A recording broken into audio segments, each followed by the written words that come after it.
Before dawn on Maple Street, when the neighborhood was still wrapped in silence and the street lamps glowed like embers in the mist, the Bennett family unlocked the door of their little cafe. Thomas rolled dough with tired hands. Elena wiped the counter and prayed softly for the day ahead. And their daughter Sophie set out the cups while writing tiny Bible verses on the backs of receipts. Their cafe was modest: chipped mugs, worn booths, the smell of bread and coffee, and windows that fogged in winter. It had never been a place of luxury, but it was always a place of welcome. The town had changed. People ate faster, spent less, and hurried past the cafe for larger chains and brighter signs. Bills piled up. A notice came one gray afternoon saying the property might be sold to developers. Thomas folded the paper carefully and said nothing for a long moment. Elena's eyes filled with worry, but she only answered, "We will keep serving until God tells us otherwise." So they did.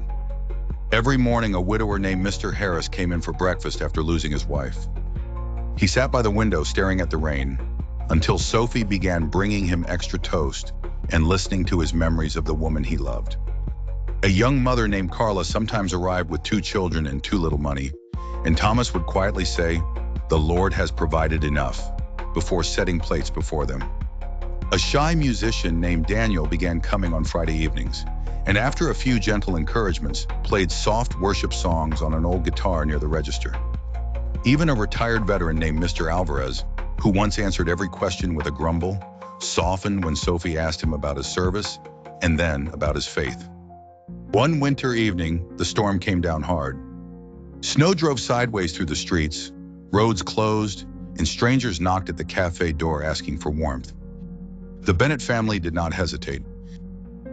They opened the doors wide, poured soup into every bowl they had, handed out blankets, and lit candles when the power flickered.